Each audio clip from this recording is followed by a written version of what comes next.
जय हिंद दोस्तों, कैसे हैं आप सभी प्यारे भक्तों को हर हर महादेव।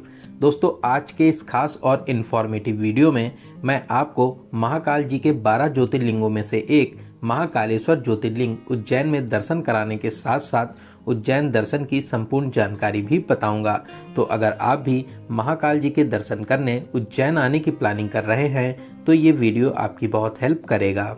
इस वीडियो में हम लोग बात करेंगे आप यहाँ तक कैसे पहुँचेंगे, उज्जैन में रुकने के लिए होटल या धर्मशाला आपको कहां पर लेना चाहिए, यहां पर दर्शन करने का सही तरीका क्या रहता है, आप यहां पर और कहां घूमने और दर्शन करने जा सकते हैं, यहां पर खाने पीने की कैसी व्यवस्था है और वीडियो के लास्ट में बात करेंगे संपूर्ण बजट की। तो यात्रा और दर्शन की A to Z complete information के लिए वीडियो को एक बार पूरा जरूर देखें। दोस्तों, माँ शिप्रा नदी के किनारे बसा उज्जैन मध्य प्रदेश का बहुत ही प्राचीन शहर है। यह महान सम्राट विक्रमादित्य की राजधानी हुआ करती थी। साथ ही इस प्राचीन नगरी को अवंतिका, उज्जैनी और कालिदास की नगरी भी कहा जाता है। यहाँ पर हर 12 वर्षों में सिंहस्थ महाकुंभ का आयोजन भी होता है। इस पवित्र और अलौकिक स्थान पर हर साल करोड़ों लोग दर्शन करने के लिए आते हैं। तो फिर चलिए एकदम शुरू से शुरू करते हैं और जानते हैं कि आप यहाँ तक कैसे पहुँचेंगे। सबसे पहले बात करते हैं ट्रेन की। उज्जैन में ही well connected Ujjain railway station बना हुआ है। हर प्रमुख स्टेशन से आपको यहाँ तक डायरेक्ट ट्रेन मिल जाती हैं।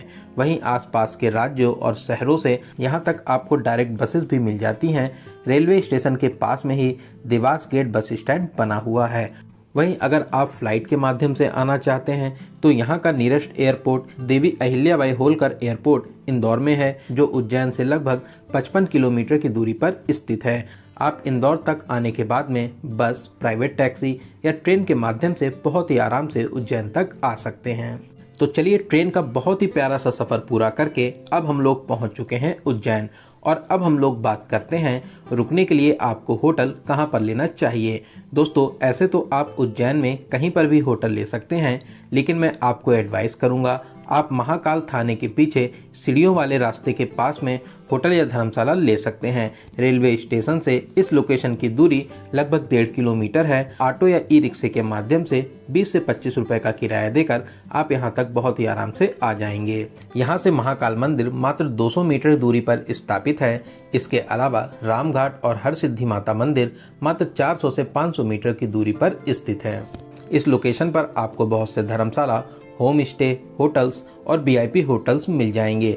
नॉन AC रूम 500 से स्टार्ट हो जाते हैं, वहीं AC रूम्स की 1000 से स्टार्टिंग हो जाती है। इसके अलावा इस लोकेशन पर खाने पीने के लिए नॉर्मल से लेकर VIP ढाबे और रेस्टोरेंट भी आपको मिल जाते हैं। साथ ही साथ आप अगर अपनी खुद की कार से भी आते हैं तो यहाँ से मात्र 100 मीटर दूरी पर ही पार्किंग स्टैंड है, जहां पर आप अपनी कार को भी बहुत ही आराम से पार्क कर सकते हैं। तो रुकने के लिए ये लोकेशन सबसे बेस्ट ऑप्शन है। आप आराम से यहां पर अपने बजट के हिसाब से होटल्स ले सकते हैं। तो चलिए, अब हम लोग बात करते हैं यहाँ पर दर्शन करने का सही तरीका क्या रहता है। दोस्तों, ऐसे तो मान्यता है उज्जैन के राजा महाकाल जी के दर्शन करने से पहले यहाँ के सेनापति काल भैरव जी के दर्शन करना चाहिए। काल भैरव जी का मंदिर महाकाल मंदिर से लगभग 6 किलोमीटर की दूरी पर है। काल भैरव मंदिर तक जाने के लिए सबसे अच्छा ऑप्शन रहता है आप एक ऑटो बुक कर लीजिए। रास्ते में जितने भी 4 से 5 प्रमुख प्लेसेस पड़ते हैं, साथ में उन सभी को कवर कर लेंगे। ऑटो वाले आपसे 400 से 500 रुपए का चार्ज करते हैं। तो सबसे पहले हम लोग चलेंगे संदीपनी आश्रम, जो यहाँ से लगभग 4 किलोमीटर की दूरी पर स्थित है। दोस्तों, ये प्राचीन आश्रम भगवान श्री कृष्ण जी का पढ़ाई और विद्याओं को सीखने का प्रमुख केंद्र था। यहाँ पर भगवान श्री कृष्ण और सुदामा जी सभी के साथ में शिक्षा ग्रहण करते थे। यहाँ पर आप भगवान श्री कृष्ण जी के द्वारा सीखी गई 14 विद्याओं को भी देख सकते हैं। सच में बहुत ही अद्भुत नज़ारे हैं। दीवारों पर बहुत ही बाखूबी से इन सभी विद्याओं को दिखाया गया है। इसके अलावा प्रांगण में और भी बहुत से देवी देवताओं के मंदिर हैं। आप इन सभी में दर्शन जरूर करें। तो यहाँ पर घूमने और दर्शन करने के बाद में अब हम लोग चलेंगे मंगलनाथ मंदिर में दर्शन करने। दोस्तों, ये दिव्य मंदिर अपनी अलौकिक शक्तियों के लिए बहुत ही ज़्यादा प्रसिद्ध है।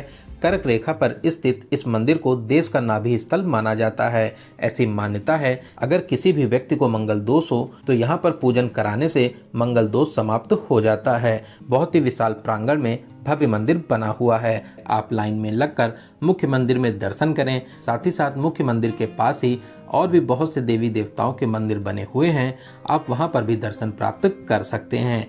दोस्तों यहाँ पर दर्शन करने के बाद में अब हम लोग चलेंगे श्री काल भैरव मंदिर में दर्शन करने। दोस्तों मंदिर के बाहर ही आपको बहुत सी फूल और प्रसाद की दुकानें मिल जाएंगी। साथ ही साथ काल भैरव जी को मदिरा भी चढ़ाई जाती है, जैसी आपकी श्रद्धा हो यहाँ पर प्रसाद ले सकते हैं। यहाँ पर हमेशा ही भीड़ भाड़ रहती है, तो दर्शन करने में आपको 1 घंटा लग जाता है। अगर बहुत ज़्यादा भीड़ भाड़ है तो फिर 2 से 3 घंटे भी दर्शन करने में लग सकते हैं। तो लाइन में लगकर काल भैरव जी का जयकारा लगाते हुए दर्शन कर आशीर्वाद प्राप्त कर सकते हैं। बहुत ही दिव्य और अलौकिक दरबार है, आप काल भैरव जी के दर्शन करने जरूर आइए। यहाँ पर दर्शन करने से आपकी बहुत सी मनोकामनाएं पूरी होती हैं। तो यहाँ पर दर्शन करने के बाद में अब हम लोग चलेंगे माँ गढ़ कालिका मंदिर में दर्शन करने। दोस्तों माता रानी का ये अलौकिक दरबार 51 शक्ति पीठों में से एक शक्ति पीठ है। यहाँ पर दर्शन करने के विशेष महात्म माने जाते हैं। आप मंदिर में प्रवेश कर माता रानी जी के अद्भुत रूप के दर्शन प्राप्त कर सकते हैं। बहुत ही भव्य और दिव्य शैली में प्यारा सा मंदिर बना हुआ है। दोस्तों बहुत ही अलौकिक दरबार है, आप अपनी लिस्ट में इस प्यारे से मंदिर को जरूर शामिल करें। दोस्तों गढ़कालिका मंदिर के पास में ही स्थिरमन श्री गणेश जी का मंदिर भी स्थापित है, आप यहाँ पर भी दर्शन कर सकते हैं।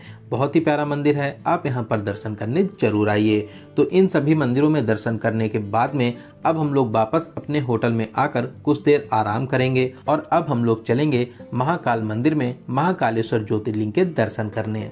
दोस्तों सीढ़ियों वाले रास्ते से ऊपर आकर महाकाल थाने को पार करते हुए मात्र 100 मीटर दूरी को पूरा करके अब हम लोग आ जाएंगे बड़ा गणेश जी मंदिर के पास में। तो सबसे पहले हम लोग बड़ा गणेश जी मंदिर में प्रवेश कर गणेश जी के अद्भुत रूप के दर्शन करेंगे। यहाँ पर गणेश जी बहुत ही विशाल स्वरूप में विराजमान हैं। बहुत ही अद्भुत और दिव्य मंदिर है, आप यहाँ पर दर्शन जरूर करें। दोस्तों ऐसे तो महाकाल परिसर में आने के 4 प्रमुख गेट हैं, आप गेट नंबर 1, 2, 3 और 4 से एंट्री कर सकते हैं। बड़ा गणेश जी मंदिर के पास में गेट नंबर 4 स्थित है। दोस्तों मेन मंदिर में जूता चप्पल बैग ले जाना मना है, यहाँ पर लॉकर में आप अपना सारा सामान जमा कर सकते हैं। साथ ही साथ मुख्य मंदिर में मोबाइल यूज करना भी मना है, आप अगर चाहें लॉकर में जमा कर सकते हैं या आप अपनी पॉकेट में रखकर भी ले जा सकते हैं। जैसा सिक्योरिटी वाले आपको गाइड करेंगे उसी हिसाब से आपको करना रहता है। अगर वो लोग मना करते हैं तो फिर आपको लॉकर में अपना मोबाइल जमा करके ही मंदिर में प्रवेश करना रहता है। ऐसे तो नॉर्मल डेज में 1 से 1.5 घंटे में आपको दर्शन मिल जाते हैं, लेकिन वीकेंड पर, फेस्टिवल्स पर और स्पेशली सावन में यहाँ पर बहुत ही ज़्यादा भीड़ भाड़ होती है। नॉर्मल लाइन से आपको 5 से 6 घंटे भी दर्शन करने में लग जाते हैं। वहीं आप अगर चाहें तो यहाँ पर शीघ्र दर्शन भी कर सकते हैं। गेट नंबर 1 और गेट नंबर 4 के पास में शीघ्र दर्शन के काउंटर बने हुए हैं, जहां से आप 250 रुपये में टोकन लेकर मात्र 15 से 30 मिनट में बहुत ही अच्छे से दर्शन प्राप्त कर सकते हैं।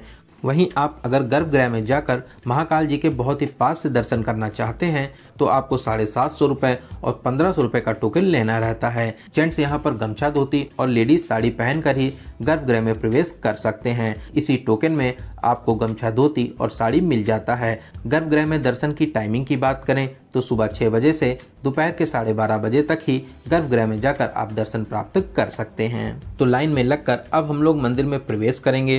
दोस्तों 12 ज्योतिर्लिंगों में से महाकालेश्वर ज्योतिर्लिंग सबसे शक्तिशाली ज्योतिर्लिंग माना जाता है। यहाँ पर दर्शन मात्र से ही आपकी बहुत सी मनोकामनाएं पूरी होती हैं। तो हम लोग महाकाल जी के बहुत ही अद्भुत रूप के दर्शन कर आशीर्वाद प्राप्त करेंगे। आप बहुत ही किस्मत वाले हैं जो बाबा के दरबार में दर्शन करने आए हैं। दोस्तों कमेंट बॉक्स में हर हर महादेव जरूर लिखें। तो महाकाल जी के दर्शन करने के बाद में अब हम लोग बाहर मंदिर परिसर में आ जाएंगे।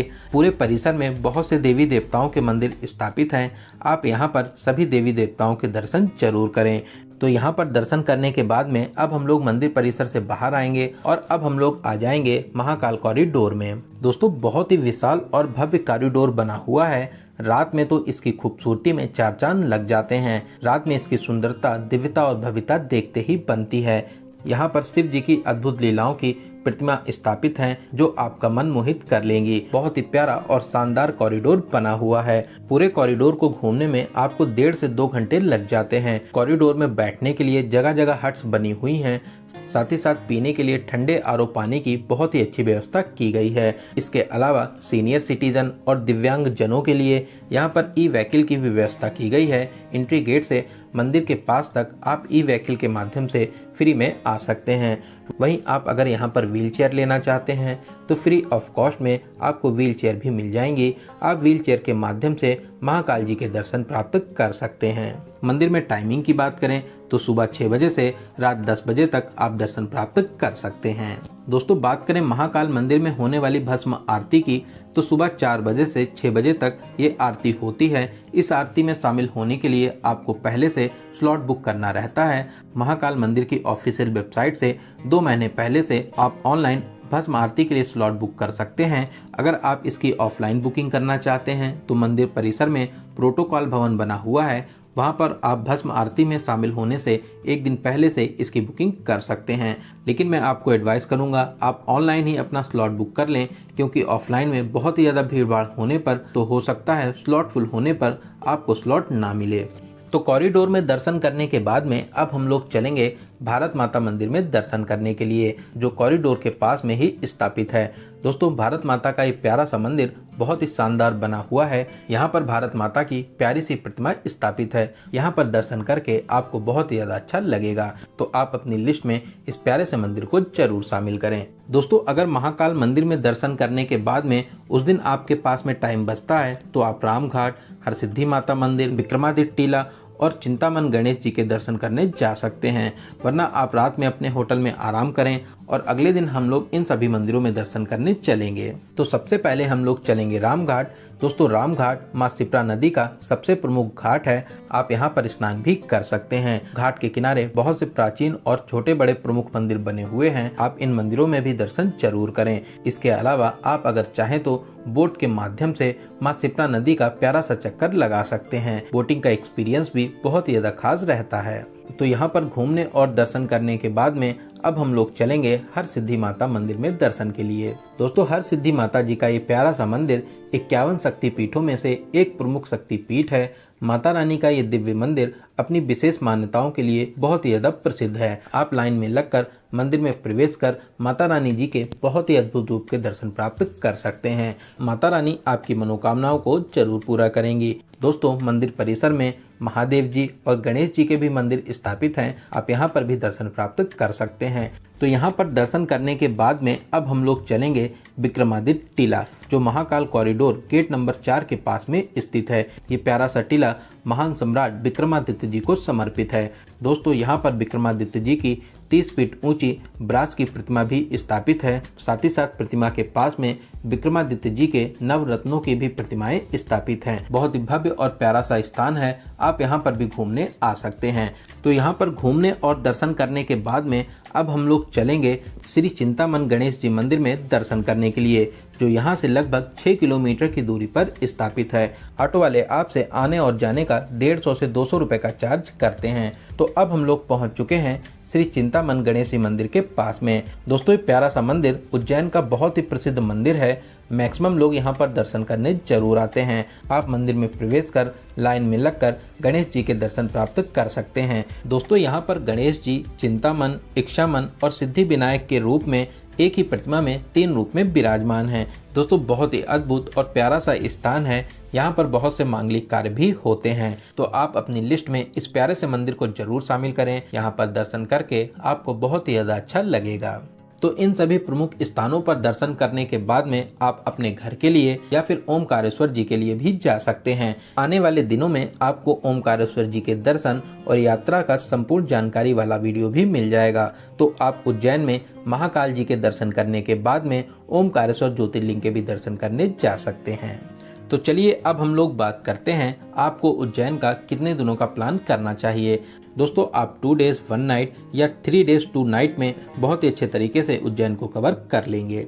तो चलिए अब हम लोग बात करते हैं सबसे जरूरी क्वेश्चन बजट की। कितने बजट में आप इस प्यारी सी यात्रा को कवर कर लेंगे? तो आप मान के चलिए कि 2500 से 3000 पर पर्सन प्लस ट्रेन टिकट, इतने बजट में आप बहुत ही अच्छे तरीके से इस यात्रा को पूरा कर लेंगे। वहीं अगर आपके पास में बजट की कोई भी प्रॉब्लम नहीं है तो आप अपनी कार के माध्यम से आ सकते हैं। यहाँ पर बहुत ही वीआईपी होटल ले सकते हैं। फिर जैसा आपका बजट हो उस हिसाब से इस पावन यात्रा को पूरा कर सकते हैं।